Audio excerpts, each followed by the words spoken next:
Howdy Goons, this is a continuation of my previous tier list where I was ranking all of the Nintendo systems. I said I was going to do other systems, and then the Switch 2 came out, and I got distracted with Switch 2 stuff, so here we are ranking all of the Xbox consoles. So the reason why I'm doing Xbox consoles next is because Xbox consoles are something I've been using for quite a while too. The PlayStation, I picked up the PS2 and started on that one, and then after that generation, I stopped using them because PlayStation became too expensive. And so nowadays, I'm not using Xbox so much anymore, and I'll get into why that is when I get to the Xbox Series S, but this just gives me an opportunity to share that opinion that would typically be way too short for its own video. So, let's start. Well, let's start with the oldest first, and that's going to be the Xbox Original. Now, the Xbox Original, a lot of people say it's not that great because it came into the generation way too late. The Xbox One was the last system to come to that generation, and it's what made Microsoft want to release the Xbox 360 earlier to kick off the next generation sooner, which was a terrible mistake that led to a lot of issues with the Xbox 360. But the Xbox Original is a very good system because of how late it came to the generation. So the Xbox Original actually has better hardware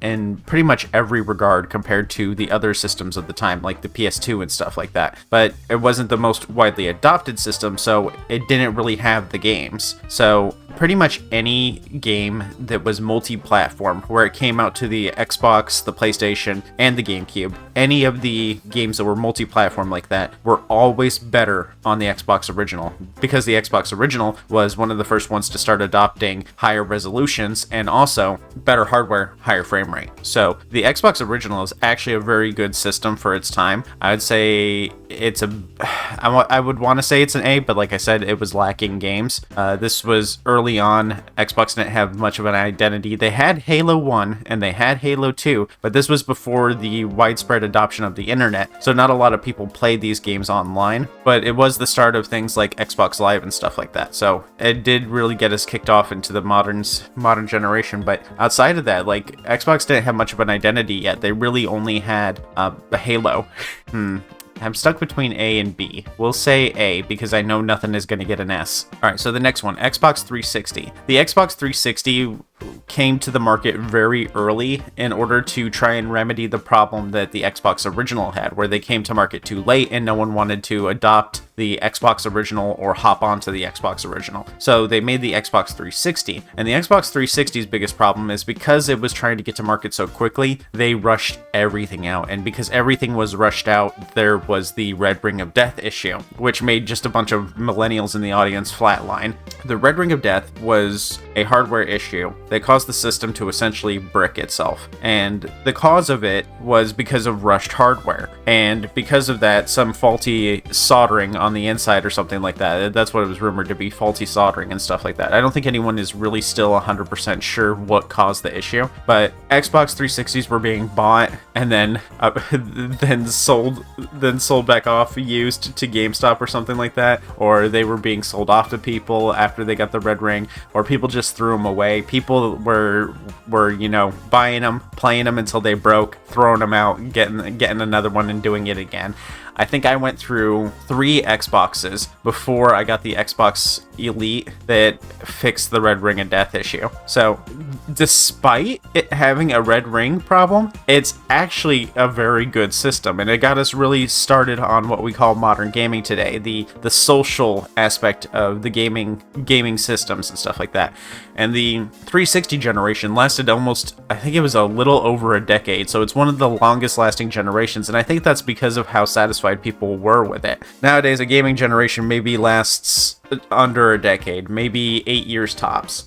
So the red ring, for those who don't know, was like, there's this ring around the Xbox 360 power button, and it displays how many controllers are connected by showing a quarter of the circle being lit up green usually. I think it was green. And then when there was something wrong with the system, it would display the rings in a different color based off of what the issue was, and that most common one was being the 3/4 circle red ring, and that was the red ring of death. I got that, and the first two systems, I got rid of them and then replaced it, and the third one had it, and then someone found out that you could wrap your system in a towel, leave it running, and it would basically fix it from having the red ring for a little while. I don't know how it worked or why it worked, but it worked. I wrapped my system in a towel, let it run for 24 hours, and then I started playing it again, and it was good for another few months. It seems like a terrible idea to make your system intentionally overheat, but it worked. It worked. But yes, the Xbox 360 is a combination of a great system and a bad system. Like,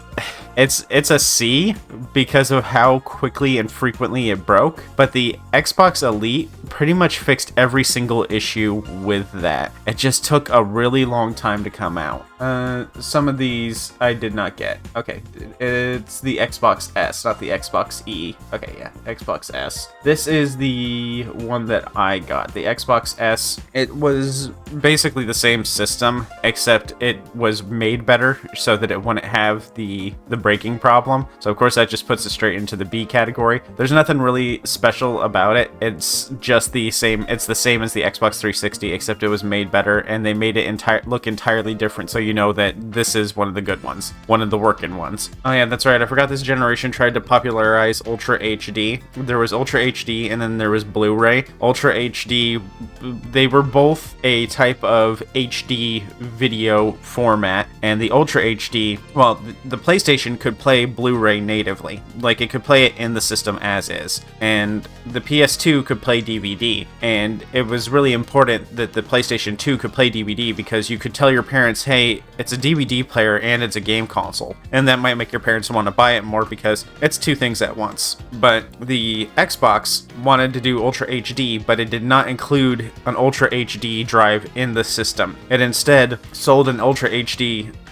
but it might have not been called Ultra HD. No one bought it, so I don't remember the name of it exactly, but you could buy it separately, hook it up to your Xbox, and it would basically turn your Xbox into like an Ultra HD DVD player. So these are kind of hard to find because no one really bought them at all. Yeah, so other than that, the Xbox did not play DVDs, so there's no DVD advantage there. Yeah, so for this generation, the PS3 was out, and the PS3 was like, it released at $500, and this was $500 in 2006 money. Yeah, 2005 money. So people weren't really wanting to buy the PlayStation because it was too expensive, but their only other alternative was the system that broke all the time. So, you know, $100 extra to make sure you had the system that didn't break was probably a pretty good deal. Looking back on it, I bought so many used Xboxes. The S was supposed to fix all of the red ring problems, and it did, and that meant that people were willing to, you know, try Xbox again. I had stuck with Xbox the whole time because, you know, I didn't have a lot of money, and yeah, in the end I ended up spending more, but I think the Xbox 360 had better games overall because we had stuff like Gears, we had Halo, of course all the multi-platform games. Yeah, so I think B here is fine, and then, where's our others? And then the next one is, this one came out a whole 3 years after the S, which is in total a whole 7 years? No, 8 years after the original Xbox 360. It was made as a half measure for people who didn't want to buy the Xbox One that was coming out soon. It was a half measure built for people to, you know, just have another new 360. And it of course had a Kinect port on it so that you could, you know, use your Kinect that was coming out. Alright, so the Xbox One. The Xbox One is where things start to go a little downhill. The Xbox One is when they started to struggle a bit more because of some really bad decisions at E3 and stuff like that, and that made them decide that they wanted to start publishing more of their games on PC, and that was the start of the decline of like Xbox systems as a whole. The Xbox One was not backwards compatible, and they mentioned that at their E3, and when they were confronted about not having backwards compatibility, they're like, why would you want to go backwards? Why would you want to move backwards? It's about moving forward. The future is going forward. And it's like, no, it's about giving players choice and allowing them to continue playing and using the products that they bought from you. It's about ownership. So they also wanted to do things like DRM, where you couldn't play your games offline unless you had accessed the internet within the past 24 hours. So if you logged onto the system and tried to play one of your games, you'd have to connect to the internet to approve that you own these games in the first place, and then for the next 24 hours you could play them offline if you wanted to, without any internet connection. The next day, if you didn't connect to the internet, you wouldn't be able to play them. Thankfully, they canceled that before the system came out, and then they also decided, hey, we're going to do backwards compatibility. And the backwards compatibility that they did was emulation, because the hardware was advanced enough on the Xbox One that if they tried to do 360 natively on it, it just wouldn't work. So they had to do emulation to get the Xbox One to read the 360 discs and to play them digitally. So the Xbox One was really just so advanced that it couldn't play the old games. And it wasn't like, yeah, it was a bad idea to go, why would you want to go backwards? We're trying to move forwards. That's a stupid thing to say, a really stupid thing to say. When in reality, they should have just said, well, this system is so advanced that it's actually kind of a pain for us to do backwards compatibility. We'd have to emulate it and then say, hey, we'll emulate it later, which they did end up doing. And it was good, but the backwards compatibility support was very limited. It was a very small selection of games, and I think in the very end, not everything was supported. So they tried their best. They did some really bad marketing decisions. Like the push to Connect was really stupid. Connect was just not good enough. Like, it doesn't matter how good your detection is, if you're still relying on these camera connection games, and this was still like way before VTubing and way before motion tracking was really good like it is on VTubing models now. Like, this was like back around the iToy, a little bit after the iToy, so it was never like super great. This was always a novelty, and the Kinect was trying to be forced on us in a way that was trying to make it seem like it was the future of gaming, like voice activation to turn your system on, voice activation to turn your system off, speech recognition functions across the board for a bunch of stuff. It's a great accessibility feature for disabled people who may struggle to use controllers or struggle to use certain things, but it's not good for the average person or the common populace. And this thing was attached to the Xbox One, when you, not like physically attached, but like you couldn't buy the Xbox One without getting the Kinect with it. So you needed the Kinect to turn your system on, and eventually they got rid of that. And there was things like people would go online and they would say Xbox turn off while talking to people over the microphone if they were hot micing, like had the voices coming through their speakers, and you could shut off a person's Xbox through their TV through voice chat.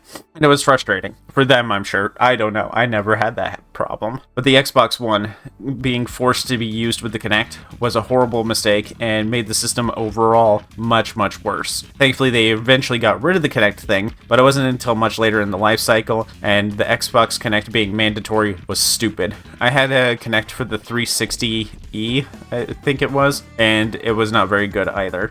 They pitched it as being like the ultimate technology, and the E3 presentations made it look way better than it was. The reality is that these kinds of gimmick toys are for kids. They're not gonna work on adults. Adults don't care about that. I'm gonna put it in the D category because it was just such a tremendous mistake from Xbox. Now, the Xbox One S is the same thing but smaller and didn't use the Kinect. So we're just gonna put that in the C just because it didn't need the Kinect in the first place. Not much more to talk about on that one. It was also cheaper, I believe. Yes, it was cheaper by about $200. That Kinect was really adding on a bunch of unnecessary price. This is the one that I had, I think. Let's see, it came out 2016. This was around the time that the PS4 came out, I believe, right? So, and I still play my PS4. Oh, you know what? Actually, I think I totally passed up this one. I think I got the Xbox One original and then didn't get the other ones later. A new controller, console's GPU received a 70% boost, and hard drives. Okay, it looks like it actually is a separate system. I guess I skipped this generation, but you know what? Why the hell would they call it the Xbox One again if it wasn't just an upgrade package? And also, I think this was around the time that Xbox was moving towards, like, we're not doing generations, we're doing families. We're doing a family of consoles. We want it so that everything is just one big family. And it's like, we get why you're doing this. It's an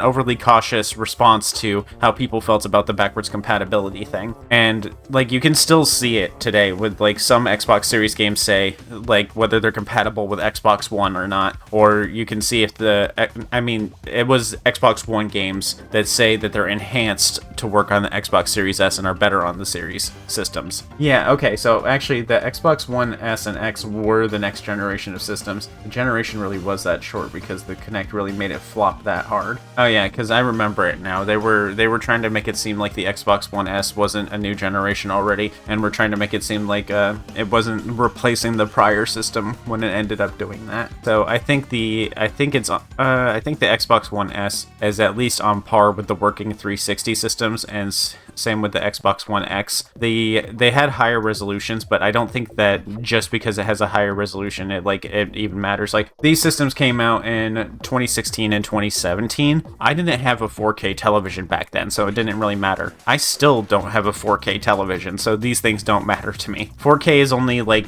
these high resolution things only really matter if you've got a large enough TV to see the difference. I'm playing at a desk with a 24-inch monitor and another 24-inch monitor to view my other stuff on. So having 4K on these small monitors would not make a difference for me. All right, and then the generation that I actually was mostly around for, the Xbox Series S and the Xbox Series X. I got the Series S because I couldn't find a PlayStation 5. That's it.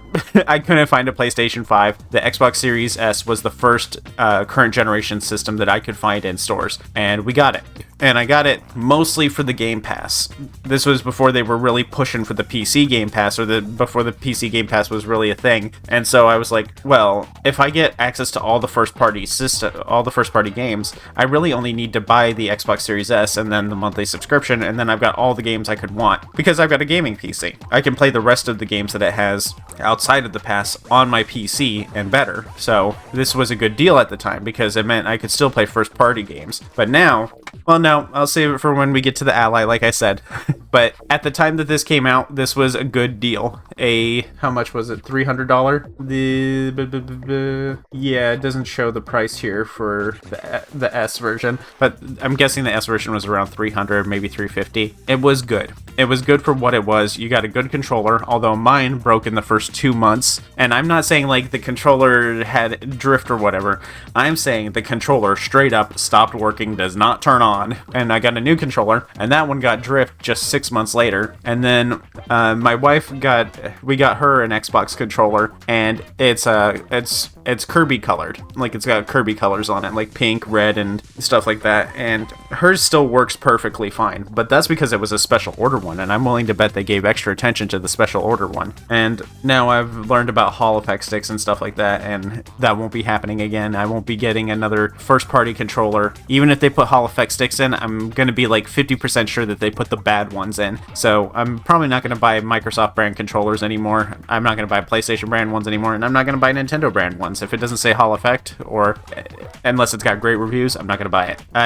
Microsoft, like the entire time that I played through Microsoft systems, like Xbox 360 onwards, I had always ended up having to replace my controller 6 months to a year after I bought it, just because I play so much Call of Duty. But now I have a gaming PC, and I use other controllers. There's other controllers that are better now, like 8-Bit Do's controller that has Hall effect sticks, or the Tegenaria that has Hall effect sticks, and those are half the price to a third of the price of Xbox controllers. But in terms of design, like the Xbox controllers are really good, except for that D-pad. God, I hate that D-pad. If you create a disc D-pad, it should just be like an instant free pass to hell. And the Xbox Series, it played 1440p, I believe, not upscaled, just straight up 1440p. And the Xbox Series X played full 4K. And I was really surprised about this because I was like, how are they going to do full 4K when they can't even do 1440 upscale at the time? And then they released this and they're like, oh, we're doing 1440 upscale. I was like, oh, not 1440 upscale, full 1440. And I was like, oh, okay, well, damn it. All right. Well, it still has all the same console problems. Half the games that come out don't play at 60 FPS, let alone a consistent 30 FPS. And the Game Pass is still a good deal, but the Game Pass is also just available on my PC, and it's cheaper a lot of the time. The PC Game Pass is just $1 a lot of the time because they're just wanting you to use it on the PC, because I think they're just trying to compete with Steam. So like at the beginning, when the Game Pass was only a thing for the Xbox, it was a really, really good deal because you got access to all of Microsoft's first-party games, and then stuff like Halo Infinite came out for free, and it's like, oh, why do I have this thing anymore? And I haven't touched this thing since Dragon's Dogma came out now, because Dragon's Dogma came out at like running at like 47 frames per second, and it's like, that's unplayable for me. So it was good when it came out, Now, it's not so good. And I feel the same about the Series S and X. If this is all you got, if you don't have a gaming PC, that's perfectly fine. I'm sure it's a great system for you. But the problem is now we're going to get onto the ROG Ally Xbox. This is pointless. It is pointless to own an Xbox anymore. There is zero reason to own an Xbox system anymore. Every single first-party game that is on there is available on PC now. There is no reason to own an Xbox over a gaming PC. And your gaming PC can use controllers and stuff like that. So it's the same experience. It's just all you got to do is tweak the settings a little bit, and you got to know a little bit more about computers. But if you're an Xbox user, you probably view yourself as someone who's a hardcore gamer to begin with. So Mr. Hardcore Gamers out there, learn a little bit about PC and get a PC instead. It'll last you longer than an Xbox would. And like I said, Xbox no longer has exclusives anymore. There's no reason to buy an Xbox. Everything that's come out as an exclusive is available on PC now too. Like, let's see if I can open up the PC Game Pass without having to download anything. Okay, let's open up the Xbox app. There's no exclusives. And if there's no exclusives, there's no reason to own an Xbox over a PC. There really isn't. The portable handheld thing also doesn't make sense because there's PC handhelds that you can get that are just as capable. Let's go PC Game Pass. Let's see, $11.99 a month now. Ultimate is still $20, so it's the same price still. And also they raised the price of Ultimate so that they could justify charging you more for Call of Duty. Yeah, I can't find the games list, but I know for a fact that Halo is on the Game Pass. Halo is on every system. It's free. Well, it's not on every system, but it's on PC. It's free. Gears can be found on the Game Pass. There's no first-party exclusives anymore. There's no exclusives in general on the Xbox anymore, so there's zero reason to own an Xbox. Exclusives are the only reason to own a thing, and if you don't have any exclusives, you don't have a reason for me to buy it anymore. I buy Nintendo consoles because it's the only place you can play Nintendo games. I buy Sony consoles because it's the only place you can play first-party Sony games, and Sony is a little scared to put their games on PC. They know that they'd sell more software, but they know they'd sell less systems overall, and selling less systems, it can be a bad thing for them, but it can also be a good thing because they sell their systems at a loss so that they make more money off of the software that they sell. What they're worried about giving up isn't the system. They're worried about giving up that store that's exclusive to their system, that where they get a cut of the profits from the games sold on that system. It's like if Steam decided to stop using Steam and just sold their games like through the Xbox store or something. It's like there's no reason that they would ever do that. They would lose a lot of money. So Sony and Xbox are going to continue to release consoles because of the sales of on their online storefront where they make most of their money because of the licensing fees and stuff like that. But there isn't a reason to own an Xbox anymore. And I think we're going to see with the next generation that it might be the last generation for the Xbox unless they start doing exclusives again. So I think the handheld here, straight up a D. I know it's too early to rate this system, but based off of what's going on currently in the gaming space, there is nothing unique about having an Xbox handheld. And actually, it might be detrimental to have an Xbox handheld because if this is limited purely to what is available on the Xbox storefront, you've got less options. The D-pad is also really crappy looking. I really don't like the look of the D-pad. It's like a worse version of the disc D-pad. It's big, it's bulky, it's ugly, but that Xbox architecture is actually going to suffocate it. It is a suffocating architecture to build your system around. So it might be too early. Let's put a pin in this and come back in a couple of years. Maybe if it's available in stores, we'll see something different here because the Steam Deck's not in stores. It's online only. If this ever hits storefronts like Walmart, maybe it'll go crazy. But the PlayStation Portal didn't do well either, and that's because it ran like garbage. Streaming handhelds just aren't where they need to be yet. And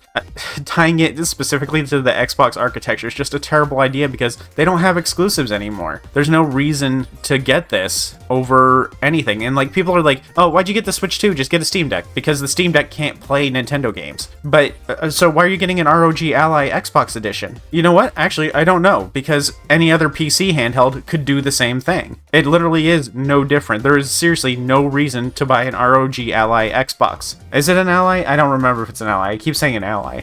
Let's double check this. Yes, it is an ROG Ally. I wasn't sure. But if there's nothing special, nothing exclusive, and actually if it's tied to the Xbox store has less games than Steam because it doesn't get everything that comes out to it. So